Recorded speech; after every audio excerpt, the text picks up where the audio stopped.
नमस्कार दोस्तों, dynamic classes YouTube channel में आप सभी का स्वागत है। 2020 प्रश्न श्रृंखला में आपके सामने फिर से आज उपस्थित हैं 20 पैसे महत्वपूर्ण प्रश्न जो आपकी परीक्षा को बहुत ही आसान बनाते हैं, जो वेरी वेरी मोस्ट इम्पॉर्टेंट हैं। तो ऐसे प्रश्नों से जिन बच्चों को लड़ना है, आगे बढ़ना है, तो इस चैनल को सब्सक्राइब करें और शेयर करें, और वीडियो अच्छा लगा करे तो लाइक करें। प्यारे बच्चों, हर टॉपिक से ऐसे 100 महत्वपूर्ण प्रश्न आपको दिए जाएंगे जो परीक्षा की दृष्टि से मोस्ट इंपॉर्टेंट हैं। तो प्यारे बच्चों, देर ना करते हुए चलते हैं अपने प्रश्नों पर। तो हमारा जो आज का पहला प्रश्न है, तो प्रश्न पढ़ने से पहले आप लोगों के लिए एक संदेश। आज नहीं तो कल जरूर मिलेगा हल, आज नहीं तो कल जरूर मिलेगा हल। हौसला अपना बनाए रखना, दिल को अपने समझाए रखना। एक समय वह आएगा जब तेरा परचम लहराएगा। तो प्यारे बच्चों, अपने हौसले को संजोए रखिए, मेहनत करिए, एक दिन समय वो आ जाएगा जब तेरा परचम लहरा जाएगा। तो प्यारे बच्चों, आज का पहला प्रश्न आपके स्क्रीन पर है। चलते हैं प्रश्न को देखते हैं क्या है।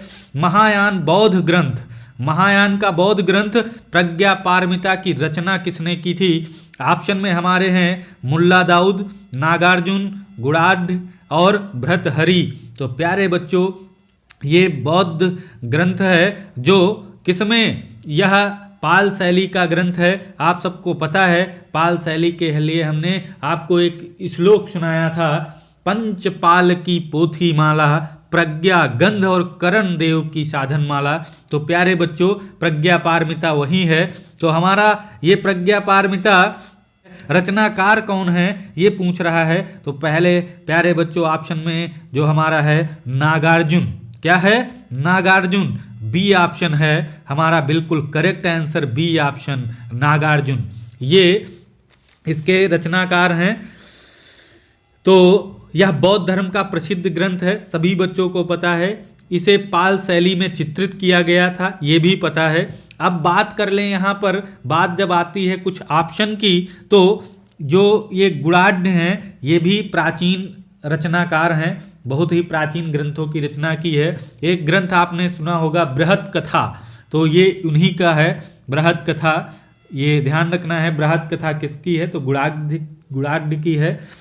मुल्ला दाऊद की बात करें तो मुल्ला दाऊद का आप लोगों को याद होगा लौर चंदा या चंदायन, लौर चंदा या चंदायन, ये मुल्ला दाऊद का है। और भर्तृहरि की तो आप लोग सब जानते हैं, नीति शतकम इनका ग्रंथ है, नीति शतकम। तो प्यारे बच्चों, इस तरह से सारे ऑप्शन में जो थे उनकी एक एक रचना आप लोगों को बता दी गई। चलते हैं नेक्स्ट क्वेश्चन पर। आज का दूसरा क्वेश्चन देखते हैं। पाल पोथी चित्रों का समय क्या है? पाल पोथी चित्रों का समय क्या है? मोस्ट इंपॉर्टेंट क्वेश्चन हो सकता है। प्यारे बच्चों, पाल वंश जो होता है, गोपाल पाल ने इसकी स्थापना की है। और पाल जो पोथी की रचना हुई है वो हमेशा ध्यान रखना 750 ईस्वी से और 1197 ईस्वी के मध्य हुई है। तो प्यारे बच्चों, 750 ये 8वीं सदी है, 750, और 1197 ये 12वीं सदी है। तो यहाँ पर प्यारे बच्चों जो ऑप्शन में हमारे दिख रहा है 8वीं शताब्दी से 12वीं शताब्दी, पहला ऑप्शन हमारा बिल्कुल करेक्ट है, बिल्कुल कोई दिक्कत नहीं है। तो पहले ऑप्शन को हम राइट करेंगे, यही हमारा करेक्ट आंसर है। सभी बच्चे इसको नोट कर लेंगे, ये मोस्ट इंपॉर्टेंट क्वेश्चन हो सकता है। नेक्स्ट क्वेश्चन चलते हैं। किसने पाल शैली को पूर्वी शैली कहा है? वाह वाह, कितना प्यारा क्वेश्चन है, इसको कितनी बार हमने बताया है। तो यहाँ पर देख लेते हैं, यहाँ पर देख लेते हैं ऑप्शन को। पर्सी ब्राउन, डॉक्टर मोती चंद्र, लामा तारानाथ, राय कृष्णदास। प्यारे बच्चों, राय कृष्णदास ये तो क्या किए हैं, जैन शैली को अपभ्रंश शैली नाम दिए थे, इनका तो काम हो गया। बात करें लामा तारानाथ, ये प्रसिद्ध हमारे तिब्बती इतिहासकार हैं, प्रसिद्ध तिब्बती इतिहासकार, इन्होंने पाल शैली को पूर्वी शैली कहा था। इन्होंने पाल शैली को पूर्वी शैली कहा था। इनके एक प्रसिद्ध ग्रंथ भी है, वो कौन सा है? भारत में बौद्ध धर्म का इतिहास। भारत में बौद्ध धर्म का इतिहास इनका प्रसिद्ध ग्रंथ है। इन्होंने ही पाल शैली को पूर्वी शैली कहा था। अब प्यारे बच्चों यहां से एक क्वेश्चन और बनता है, जैन शैली को पश्चिमी शैली किसने कहा था? तो जैन शैली को पश्चिमी भारतीय शैली डॉक्टर आनंद कुमार स्वामी ने कहा था। डॉक्टर आनंद कुमार स्वामी ने कहा था। चलते हैं अगले क्वेश्चन पर। पाल वंश की स्थापना किसने की थी? पाल वंश की स्थापना अभी हमने पहले क्वेश्चन में जिक्र किया था। पाल वंश की स्थापना गोपाल पाल ने की थी। ऑप्शन प्यारे बच्चों है प्यारे बच्चों गोपाल पाल। ऑप्शन बी बिल्कुल करेक्ट है। धीमान वित्तपाल आया है। धीमान वित्तपाल को लामा तारानाथ ने पाल शैली का संस्थापक माना है नहीं, माना है। धीमान वित्तपाल को लामा तारानाथ ने इस शैली का संस्थापक माना है। तो प्यारे बच्चों ये भी यहां से याद रखेंगे। चलते हैं नेक्स्ट क्वेश्चन पे। तो जैन चित्रकला किस प्रकार की शैली कहलाती है? जैन चित्रकला किस प्रकार की शैली कहलाती है? बात करें ऑप्शन देख करके, पटचित्र, लघु चित्र, कैनवास चित्र, कोलाह चित्र। प्यारे बच्चों जैन शैली पाल शैली से लघु चित्रों की शुरुआत हो गई थी। लघु चित्रों से, तो लघु चित्र शैली है। ऑप्शन बी बिल्कुल करेक्ट है। लघु चित्रों की शुरुआत यहीं से हो चुकी थी। तो पाल शैली से भारतीय लघु चित्रों की शुरुआत मानी जाती है। अगर पाल शैली ना हो तो यहाँ पूर्व मध्य काल अगर भी है, पूर्व मध्य काल से लघु चित्रों की शुरुआत मानी जाती है। प्यारे बच्चों चलते हैं नेक्स्ट क्वेश्चन। बहुत आसानी से क्वेश्चन हो रहे हैं, कोई दिक्कत नहीं है। तो अगला क्वेश्चन हमारा ये स्क्रीन पर है। गीत गोविंद के रचयिता जयदेव किसके दरबार में रहते थे? गीत गोविंद के रचयिता जयदेव किसके दरबार में रहते हैं? तो प्यारे बच्चों ऑप्शन देखते हैं, धर्मपाल, कृष्ण प्रथम, लक्ष्मण सेन, गोपाल पाल। तो प्यारे बच्चों ये ऑप्शन सी जो हमारा सही है, प्यारे बच्चों लक्ष्मण सेन के दरबार में थे। लक्ष्मण सेन बिल्कुल याद रखेंगे। गोपाल पाल को क्या याद रखेंगे? इन्होंने पाल वंश की स्थापना की थी। धर्मपाल को याद रखना है, तो ये धर्मपाल, तो इनको याद रखने के लिए आपको पता है एक स्कूल है, या स्कूल नहीं कह सकते हो, महाविद्यालय है, विक्रमशिला महाविद्यालय भागलपुर बिहार में, उसकी स्थापना धर्मपाल ने की थी। चलते हैं अगला क्वेश्चन। कल्पसूत्र की रचना किसने की थी? ये तो कई बार बताया जा चुका है, इसमें समझाने की जरूरत नहीं है। भद्रबाहु, भद्रबाहु ने रचना की थी। प्यारे बच्चों ऑप्शन याद रहेगा, भद्रबाहु, कल्पसूत्र के रचनाकार भद्रबाहु जी हैं। तो प्यारे बच्चों अगला क्वेश्चन देखते हैं। जिस पे टिप्पणी करने वाली होगी उस पर की जाएगी जरूर। पाल राजाओं के समय कांस्य मूर्ति कला का प्रमुख केंद्र कहाँ था? तो प्यारे बच्चों यहाँ पर देखना है, कांस्य मूर्ति कला का पूछ रहा है। आपको हमने बताया था पाल राजाओं के क्षेत्रों पर एक हमने आपको ट्रिक बताई थी, कौन? बी ने पाल लिया, बीबी ने पाल लिया। ये ऑप्शन ये आप लोग ध्यान सकते हैं। बी से बंगाल था, बी से बंगाल था, बी से बिहार था, और एन से नेपाल था। क्या था? नेपाल। प्यारे बच्चों नेपाल था। ये तीन थे, तो बंगाल, बिहार, नेपाल। तो प्यारे बच्चों ध्यान रखना है, बंगाल, बिहार, नेपाल। तो बिहार का एक स्थान है कुरकिहार। क्या है? कुरकिहार। प्यारे बच्चों ये कांस्य मूर्ति कला का प्रमुख केंद्र था पाल राजाओं का। बिहार के गया में है, बिहार के गया में है। सभी बच्चे ध्यान रखेंगे, बिहार के गया में ये है। और ये कुरकिहार कांस्य मूर्ति कला का पाल राजाओं के समय प्रमुख केंद्र था। तो ध्यान रखेंगे इसको। अगला क्वेश्चन चलते हैं, इंपॉर्टेंट क्वेश्चन। जैन धर्म की सबसे प्राचीन सचित्र पांडुलिपि कौन सी है? तो प्यारे बच्चों जैन धर्म की सबसे प्राचीन सचित्र पांडुलिपि कौन है, यहाँ पर मतभेद चलता है, लेकिन हम मतभेद को क्लियर करेंगे, एक भी दिक्कत नहीं आएगी। चलते हैं कल्पसूत्र, कालकाचार, औषधि युक्त और औघ नियुक्त व्रत। तो प्यारे बच्चों हम आपको बताते हैं इसमें दिक्कत कहाँ आती है। एक निशीथ चूड़ी है, निशीथ चूड़ी, प्यारे बच्चों ध्यान रखना है, निशीथ चूड़ी, निशीथ चूड़ी, और एक है ये हमारा औघ नियुक्त व्रत। तो प्यारे बच्चों कहीं कहीं किताबों में निशीथ चूड़ी को माना जाता है सबसे प्राचीन ग्रंथ, प्यारे बच्चों, लेकिन हम यहाँ पर आपको बताते हैं निशीथ चूड़ी की जो सचित्र प्रति तैयार हुई वो 1100 ईस्वी में, 1100 ईस्वी में, और जो ये हमारा है इसकी तैयार हुई थी 1060 ईस्वी में, 1060 ईस्वी में। तो आप बताइए सबसे प्राचीन कौन है। तो प्यारे बच्चों हमारा ऑप्शन यहाँ पर डी बिल्कुल करेक्ट है, यही सबसे प्राचीन है। लेकिन अगर ऑप्शन में ये ना हो तो आप निशीथ चूड़ी को लगा सकते हैं, अगर ऑप्शन में ये है तो प्यारे बच्चों इसको ही लगाएंगे। तो चलते हैं अगला क्वेश्चन कर लेंगे। बिल्कुल सबसे प्राचीन और नियुक्त व्रत है, तो प्यारे बच्चों ध्यान रखना है। अगला क्वेश्चन चलते हैं, पाल शैली के दृष्टांत चित्रों पर किस लिपि में आलेख मिलता है। तो प्यारे बच्चों देवनागरी लिपि, ब्राह्मी लिपि, खरोष्ठी लिपि, इसमें से कोई नहीं, तो देवनागरी लिपि बिल्कुल याद रखेंगे, ये ऑप्शन बिल्कुल करेक्ट है, देवनागरी लिपि। पाल शैली में जो दृष्टांत चित्रों पर कुछ लिपि में आलेख मिले हैं वो किस शैली में है, किस लिपि में है, तो देवनागरी लिपि में है। और यहाँ पर प्यारे बच्चों ध्यान रखना है जो पाल शैली के चित्रों में नाग शैली को अपनाया है, किस शैली को, तो प्यारे बच्चों ध्यान रखना है नाग शैली को अपनाया है, नाग शैली, यहाँ के चित्रों में नाग शैली को अपनाया गया है और ये पाली भाषा में अधिकतर लिखे हैं। चलिए आगे क्वेश्चन में आएगा क्योंकि हमने कई क्वेश्चनों को शामिल किया है। अगला क्वेश्चन चलते हैं। अगला क्वेश्चन है बौद्ध ग्रंथ विनय पिटक किस भाषा में लिखा है।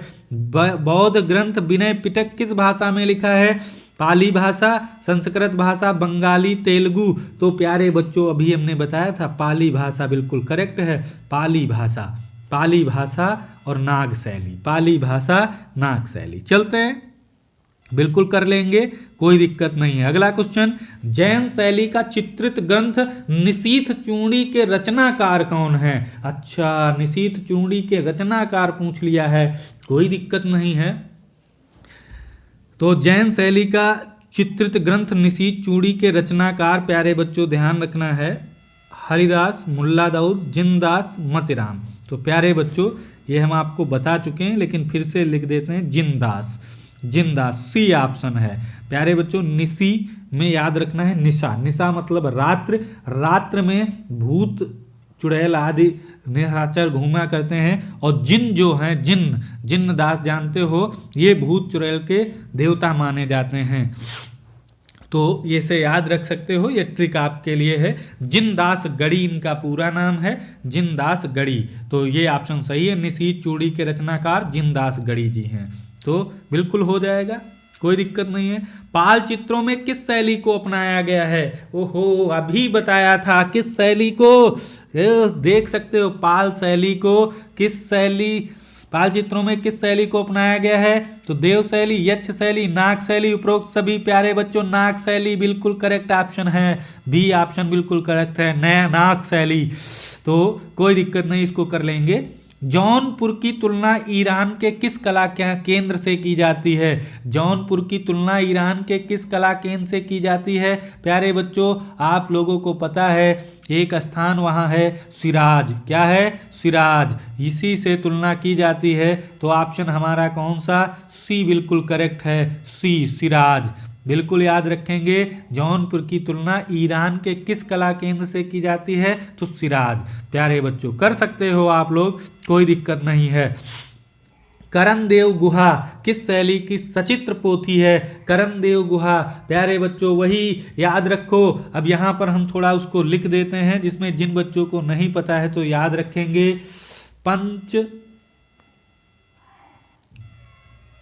पंचपाल की पोथीमाला, पोथीमाला, ये आएगा नहीं लेकिन लिख देते हैं। पंचपाल की पोथीमाला प्रज्ञा गंध करण देव की साधन माला, साधन माला याद रखना, ये यहाँ पर है, आप लोग ध्यान रखेंगे। तो पंच, एक आप लोगों को पता है यहाँ पंच और ये पाल दो याद रखेंगे। तो ये पंच से क्या होता है, पंचशिखा, पंच से पंचशिखा, पाल मतलब पाल वंश की ये पोथियां हैं, पाल की पोथीमाला। तो ये तो एक लाइन छोड़ देते हैं। पंच से पंचशिखा, प्रज्ञा से प्रज्ञा पारमिता, और गंध है, ये गंध है, गंध व्यूह, गंध व्यूह एक रचना है। करणदेव गुहा, करणदेव गुहा हो गई। साधन माला, ये 5 नाम याद रखेंगे। हम तो श्लोक में इसको गाया करते हैं। पंचपाल की पोथी माला, प्रज्ञा गंध और करणदेव की साधन माला। पंचपाल की पोथी माला, प्रज्ञा गंध, करणदेव की साधन माला। तो प्यारे बच्चों आप भी याद कर सकते हो। तो करणदेव गुहा किसकी है, पाल शैली, पाल शैली बिल्कुल ए ऑप्शन करेक्ट है, ए ऑप्शन करेक्ट है। कोई दिक्कत, कोई दिक्कत नहीं है, ए ऑप्शन कर सकते हो, पाल शैली। चलते हैं अगला क्वेश्चन देखते हैं, फटाफट क्वेश्चनों को देख लेते हैं, कोई दिक्कत नहीं। महावीर स्वामी का जन्म कहाँ हुआ था, ओहो कल ही समझाए थे। पावापुरी मृत्यु हुई थी। सारनाथ नहीं, गया नहीं, कुंडग्राम बिल्कुल सही, कुंडग्राम याद रखेंगे, कुंडग्राम वैशाली, कुंडग्राम वैशाली कब हुई थी, कब जन्म हुआ था प्यारे बच्चों, तो ये भी लिख देते हैं 599 ईस्वी में, 599 ईसा पूर्व, 599 ईसा पूर्व जन्म की बात कर लेते हैं, यहाँ पर लिख देते हैं। सारे बच्चों को याद रखना है जन्म कब, 599 ईसा पूर्व, कहाँ, कुंडग्राम के वैशाली में, वैशाली याद रखना, कुंडग्राम के वैशाली में। मृत्यु, तो मृत्यु याद रखेंगे 527 ईसा पूर्व, 527 ईसा पूर्व। ये कहाँ हुआ था, तो पावापुरी, कहाँ याद रखेंगे, पावापुरी, बिल्कुल कोई दिक्कत नहीं है। चलते हैं अगला क्वेश्चन। मांडू मध्य प्रदेश किसके लिए प्रसिद्ध है, मिट्टी के बर्तनों के लिए, जैन चित्रकारी के लिए, पटचित्रों के लिए, बौद्ध धर्म के लिए। तो प्यारे बच्चों मांडू जैन चित्रकारी के लिए प्रसिद्ध है, जैन चित्रकारी के लिए, काहे के लिए, जैन चित्रकारी के लिए प्रसिद्ध है। ऑप्शन हमारा बी बिल्कुल करेक्ट है, जैन चित्रकारी के लिए। मांडू कहाँ है, ये मध्य प्रदेश में है प्यारे बच्चों। यहाँ 1439 में कल्पसूत्र की एक प्रति चित्रित की गई थी, जो वर्तमान में कहाँ पर है, तो राष्ट्रीय संग्रहालय नई दिल्ली में है, याद रखना है आप सभी को। कब, 1439 ईस्वी में प्यारे बच्चों एक चित्रित की गई थी कल्पसूत्र की प्रति, जो वर्तमान समय में वो प्रतिलिपि कहाँ है, तो राष्ट्रीय संग्रहालय नई दिल्ली में है। तो प्यारे बच्चों मांडू मध्य प्रदेश में है, ये भी याद रखेंगे, जैन चित्रकारी के लिए प्रसिद्ध है। तो चलते हैं अगला क्वेश्चन देखते हैं। 1439 वही क्वेश्चन आ गया। 1439 ईस्वी में मांडू में चित्रित कल्पसूत्र की प्रति कहाँ सुरक्षित है, अभी बताया है, राष्ट्रीय संग्रहालय नई दिल्ली। कहीं दिख रहा हो तो प्यारे बच्चों टिक कर देते हैं। सी ऑप्शन तो हमको दिख रहा है, बिल्कुल करेक्ट आंसर आपका सी है, ये अभी बताया है, बिल्कुल कुछ सेकंड पहले ही बताया है। राष्ट्रीय संग्रहालय नई दिल्ली 1439 में मांडू में चित्रित कल्पसूत्र की प्रति कहाँ सुरक्षित है, राष्ट्रीय संग्रहालय नई दिल्ली। कर लेंगे, सारे बच्चे कर लेंगे, कोई दिक्कत नहीं है।